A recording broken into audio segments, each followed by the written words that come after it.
সুপ্রিয় বন্ধুরা, আপনারা অল জব ইউনিভার্সিটির পক্ষ থেকে আজ এমন একটি জ্ঞান আহরণ করবেন, আগো অল নলেজ ফরএভার। তার মানে এই জ্ঞানটা আপনি জীবনেও ভুলবেন না, তার অনন্য জ্ঞান আহরণ করবেন। এই যে এই এমসিকিউটা দেখুন, অসংখ্য মন্ত্রণালয় প্রায় আসে। দেখুন, বাংলা সাহিত্যে প্রথম সার্থক নাটক বলে বিবেচিত কোনটি? এই যে এই কথাটা অনেক সময় ভুল হয়, কিন্তু সারা জীবন মনে রাখবেন, তার অনন্য টেকনিক এবং সুগভীর জ্ঞান আহরণ করবেন। দয়া করে সম্পূর্ণ ভিডিওটা দেখে এই অনন্য টেকনিকটা একবার শিখুন, আর কখনো শেখা লাগবে না আশা করি। তাহলে এছাড়া আরো অনেক জ্ঞান আহরণ করতে পারবেন এই পাঠে। তাহলে ধৈর্য ধরে সম্পূর্ণ ভিডিওটা দয়া করে দেখুন। দেখুন বন্ধুরা, এই প্রশ্নে বলা হয়েছে বাংলা সাহিত্যে প্রথম সার্থক নাটক বলে কোনটিকে বিবেচনা করা হয়। তাহলে দেখুন, এর জন্য 4টি এমসিকিউ আকারে কুইজ আছে। এই কুইজটা আপনি সারা জীবন মনে রাখার আগে আপনি এই বাংলা সাহিত্যের নাটকের প্রথম কোন কোন গ্রন্থ আছে সেইগুলো আপনি এক নজরে আগে দেখে নিন, তারপরে মনে রাখার টেকনিক আপনারা নিচেই জানবেন। তাহলে সুপ্রিয় বন্ধুরা, বাংলা সাহিত্যের নাটকের গুরুত্বপূর্ণ প্রথম, আপনারা দয়া করে এই 7টি কথা অবশ্যই আগে মনে রাখবেন। তাহলে যে কোনো এমসিকিউ এবং লিখিত পরীক্ষার জন্য আপনার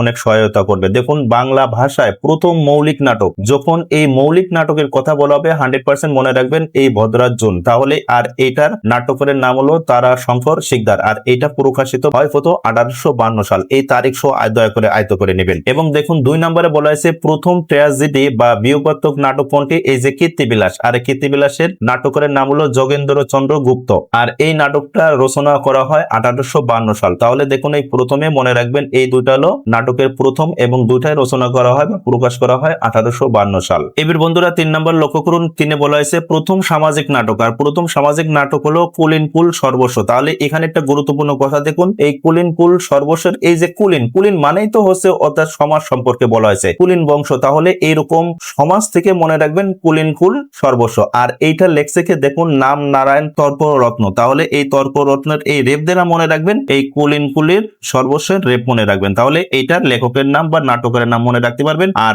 এটা রচনাকাল হচ্ছে 1854 সাল। এবার বন্ধুরা আলোচ্য প্রশ্ন এইটা ছিল, দেখুন প্রথমে সার্থক নাটক বা আধুনিক নাটক। তাহলে এইটা হলো দুইটা কথা মনে রাখবেন, আধুনিক নাটক। আধুনিক নাটক কি জন্য? কারণ এই 1860 সাল থেকেই মূলত বাংলা সাহিত্যের আধুনিক যুগ ধরা হয়। তাহলে এই জন্য যেহেতু দেখুন এই যে 59-60, এই কারণে এটাকে বলা হয়েছে মূলত আধুনিক নাটক। তাহলে বন্ধুরা সার্থক প্রথম নাটক হচ্ছে এই শর্মিষ্ঠা। তাহলে এটা মনে রাখার টেকনিক এই নিচেই অনন্যভাবে শিখবেন। এখানে শুধু আপনাদের তথ্য দিচ্ছে, নিচে এর অনন্য মনে রাখা সারা জীবন টেকনিক জানবেন। 5 নম্বর বন্ধুরা লক্ষ্য করুন, প্রথম সার্থক কমেডি। তাহলে প্রথম সার্থক কমেডি নাটক হচ্ছে এই পদ্মাবতী, আর এইটার লেখক বা নাট্যকারকে দেখুন মাইকেল মধুসূদন দত্ত, আর এটা লেখা হয় কত সালে 1860। এবং 6 নম্বর প্রশ্ন দেখুন, প্রথম পুরোহসন। তাহলে প্রথম পুরোহসন বাংলা সাহিত্যের নাটক হলো কি? দেখুন একেই কি বলে সভ্যতা, আর এটা লেখছে কি আপনারা জানেন মাইকেল মধুসূদন দত্ত। এটাও লেখা হয় কত সালে? এই 1860। আর এটা মনে রাখার টেকনিক এখানে দেখুন, এই যে সভ্যতার এই ভটা দেখতে কিসের মতো? অনেকটা এই 6 এর মতো। যেহেতু 6 আছে তাহলে মনে রাখবেন যেহেতু 6 দিয়ে কত হইতে পারে 60, তাহলে অবশ্যই মাইকেল মধুসূদন দত্তের এই রচনাটা এরকম সাল দিয়ে মনে রাখার চেষ্টা করবেন।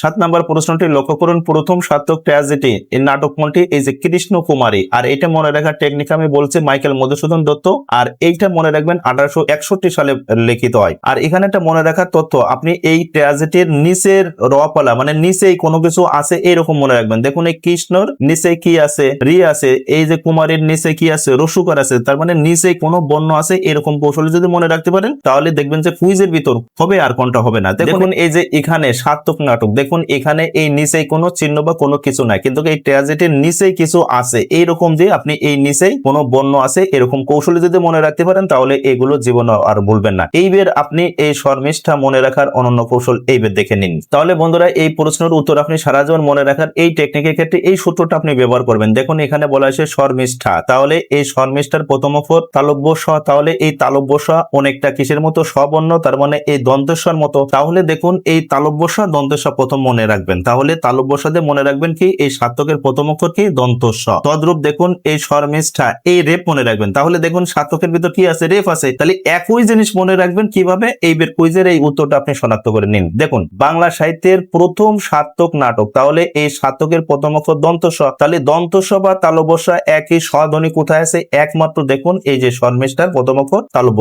আবার দেখুন এই সার্থকে রেপ আছে, তাহলে রেপ কোথায় আছে? সবগুলো রেপ থাকলেও এই যে তালব্য দন্তেশ্বর এই রেপ দিয়ে মনে রাখবেন শর্মিষ্ঠা। আশা করি এই কৌশলটা অবশ্যই আপনারা আয়ত্ত করে রাখতে পারবেন। আর বন্ধুরা এইরকম সারা জীবন যে কোনো বাংলা সাহিত্যে যে কোনো পড়া আপনি যদি নিয়মিত মনে রাখার টেকনিক জানতে চান তাহলে আমাদের এই ইউটিউব এবং এই ফেসবুকের প্লেলিস্ট থেকে নিয়মিত ভিডিও দেখুন, আগো অল নলেজ ফরএভার। তার মানে এই জ্ঞানগুলো আপনি কখনো ভুলবেন না। এইরকম নানা টেকনিকের মাধ্যমে আপনি সবগুলো টপিকগুলো পড়া মনে রাখার টেকনিকগুলো জানতে পারবেন। সেই প্রত্যাশা রাখি। আর বন্ধুরা অবশ্যই যারা আমাদের এই ইউটিউব চ্যানেল থেকে দেখছেন এই চ্যানেলটি সাবস্ক্রাইব এবং অল বাটন প্রেস করে রাখবেন। আর যারা ফেসবুক পেজ থেকে দেখছেন দয়া করে পেজটি লাইক ও শেয়ার দিয়ে রাখবেন। আপনার সুস্বাস্থ্য ও সাফল্য কামনা করে শেষ করছে। সকলে সুস্থ ভালো থাকুন। আল্লাহ হাফেজ।